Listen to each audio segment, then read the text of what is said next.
প্রতিবেশী দেশকে বলবো, আপনারা নিজের চরকায় তেল দেন, আপনারাও শান্তিতে থাকেন, আমাদেরকেও শান্তিতে থাকতে দেন। সব চেঞ্জ করা যায়, প্রতিবেশী চেঞ্জ করা যায় না। আমাদের ল্যান্ড তাদের ল্যান্ড পাশাপাশি, আমরা চাই তারাও সুখে থাক, আমরাও সুখে থাকি, ঠিক কিনা? কিন্তু প্রতিবেশী হলে বন্ধুত্বপূর্ণ আচরণ করতে হয়। প্রতিবেশী যদি বন্ধু না হয়ে প্রভু হতে চায়, এরকম দানব প্রতিবেশী কেউ চায় না। ভারত যদি বন্ধুত্ব উপহার দেয়, আমরাও বন্ধুত্ব দিব, কি বলেন? তারা যদি বন্ধুসুলভ আচরণ করে, আমরাও বন্ধুত্ব উপহার দেব। কারণ আমাদের পররাষ্ট্র নীতি হচ্ছে সবার সাথে বন্ধুত্ব, কারোর সাথে বৈরিতা নয়। আলহামদুলিল্লাহ বলেন, কত চমৎকার পলিসি আমাদের। আমরা নির্বিবাদী, আমরা বাংলাদেশিরা শান্তিকামী, we are proud of that. এজন্য আমরা গর্ববোধ করি। আমাদের পররাষ্ট্রনীতি সবার সাথে বন্ধুত্ব, কারোর সাথে শত্রুতা নয়। তাই প্রতিবেশী দেশকে বলবো, আমার ভাইয়েরা, আপনারাও আমাদের ভাই, বন্ধুত্ব দিলে বন্ধুত্ব পাবেন। বন্ধুত্ব ইজ ওয়েলকাম, দাদাগিরি নয়। বন্ধুত্ব ওয়েলকাম, দাদাগিরি নয়, লাউড অ্যান্ড ক্লিয়ার। ভারত যদি বন্ধুত্ব দেখায়, বন্ধুত্ব পাবে। কিন্তু ভারত যদি বাংলাদেশে আধিপত্যবাদ বিস্তার করতে চায়, বাংলাদেশের 18 কোটি জনগণ সেটা রুখে দেবে। ভারত যদি গৌর গোবিন্দের ভূমিকায় নামতে চায়, দেশের 18 কোটি মুসলমান শাহজালালের ভূমিকায় নামবে।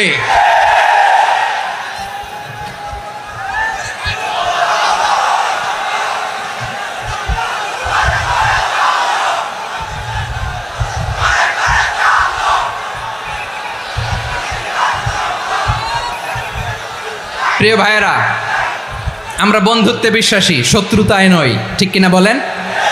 আল্লাহ আমাদেরকে বোঝার তৌফিক দান করুক। তাহলে এই যে তারা বলেছে এদেশে সংখ্যালঘুরা কষ্টে আছে, দুঃখে আছে, এটা কি ঠিক? বলেন, এটা কি ঠিক? না, তারা ডিস ইনফরমেশন শেয়ার করেছে, এটা ঠিক নয়। আমার প্রতিবেশী বন্ধু রাষ্ট্রকে বলবো, আপনারা এটা করবেন না, এটা করবেন না। আমরা শান্তিতে আছি, আপনারাও শান্তিতে থাকেন, আমাদেরকেও শান্তিতে থাকতে দেন। এই যে চিটাগাংয়ের অ্যাডভোকেট আলিফ হত্যাকাণ্ডে গোটা বাংলাদেশ আমরা ধৈর্যের পরাকাষ্ঠা দেখিয়েছে, চিল্লায় বলেন ঠিক কিনা? আমাদের নেতা আমাদেরকে ডেকেছে, আমরা শান্ত থেকেছি। আমরা শান্ত থাকতে চাই, আমরা ঐক্যবদ্ধ থাকতে চাই। যে কোনো ষড়যন্ত্র রুখে দেওয়ার জন্য ঐক্যবদ্ধ প্রচেষ্টার কোনো বিকল্প নাই। তাই আজকের আলোচনার ছোট্ট একটা টপিক আমি শিরোনাম ঠিক করেছি, আমাদের জীবনে, সমাজ জীবনে, ধর্মীয় জীবনে, রাষ্ট্রীয় জীবনে ঐক্যবদ্ধ থাকার গুরুত্ব। এবার আওয়াজ করে পেকুয়ার ভাইয়েরা বলেন, আমরা ঐক্যবদ্ধ জীবনযাপন করতে চাই কি চাই না? আল্লাহ তাআলা সে নির্দেশনাই দিচ্ছেন।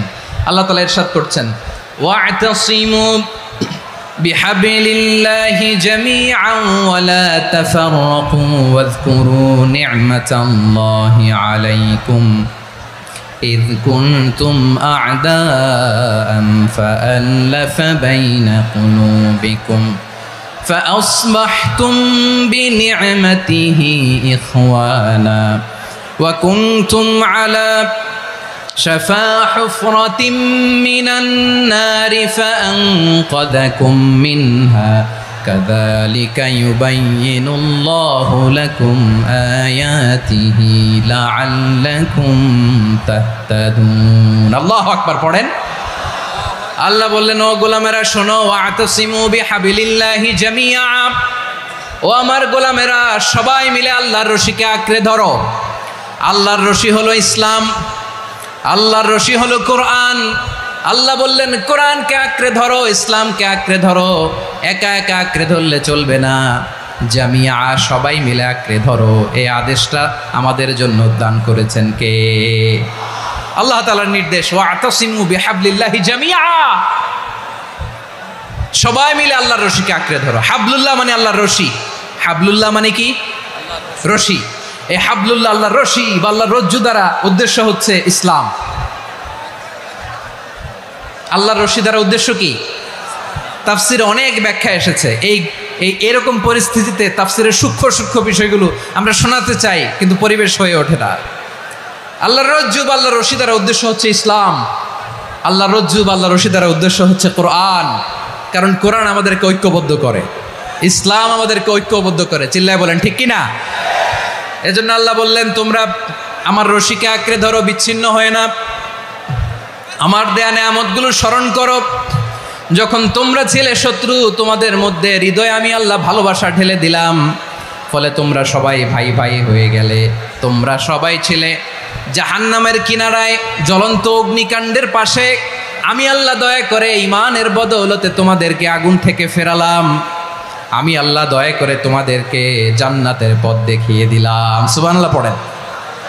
এমন পথ দেখালাম যেই পথ তোমাদেরকে জান্নাতে নিয়ে যাবে, পথের দিশা তোমরা পাবে। লাআল্লাকুম তাহতাদুন। প্রিয় ভাইরা, তাহলে আমাদের যে ঐক্যবদ্ধ থাকতে হবে, এই নির্দেশটা কার? নাকি মন মতো আমি বানায় বলতেছি? আওয়াজ করে বলুন, নির্দেশটা কার? আল্লাহ।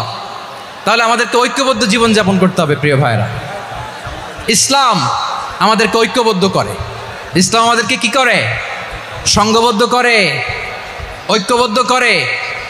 বিচ্ছিন্ন হওয়া যাবে না। বিরোধ, বিচ্ছিন্নতা, মতানৈক্য এগুলো আমাদেরকে ধ্বংস করে, আমাদেরকে দুর্বল করে। আর আমাদের ঐক্যবদ্ধ প্রচেষ্টা আমাদেরকে বিজয়ের দিকে এক ধাপ এগিয়ে নেয়। চিল্লায় বলেন ঠিক কিনা? এজন্য আল্লাহ বললেন, ওয়াতাসিমু বিহাবলিল্লাহি জামিআ। তোমরা আল্লাহর রশিকে আঁকড়ে ধরো, তোমরা ঐক্যবদ্ধ জীবন যাপন করো, তোমরা বিচ্ছিন্ন হয়েও না। বিচ্ছিন্ন হইলে লস, ঐক্যবদ্ধ হলে সেখানে কল্যাণ আছে না নাই? মাইকে কি সমস্যা হয়েছে কোনো? হ্যাঁ, এবার ঠিক আছে।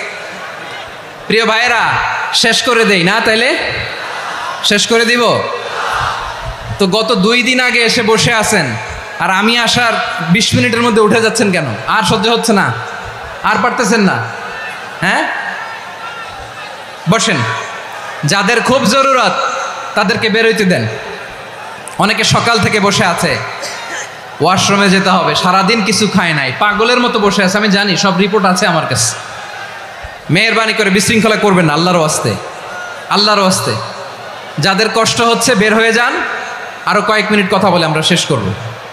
আল্লাহর ওয়াস্তে, আল্লাহর ওয়াস্তে বলার পরেও এরকম বিশৃঙ্খলা করা মোটেও কাম্য নয়। প্রিয় ভাইয়েরা, আল্লাহর ওয়াস্তে, এই শব্দটা কতবার ইউজ করেছি আমি, আল্লাহর ওয়াস্তে। আপনার বুক কাঁপে না? হ্যাঁ, ভয় হয় না আল্লাহর?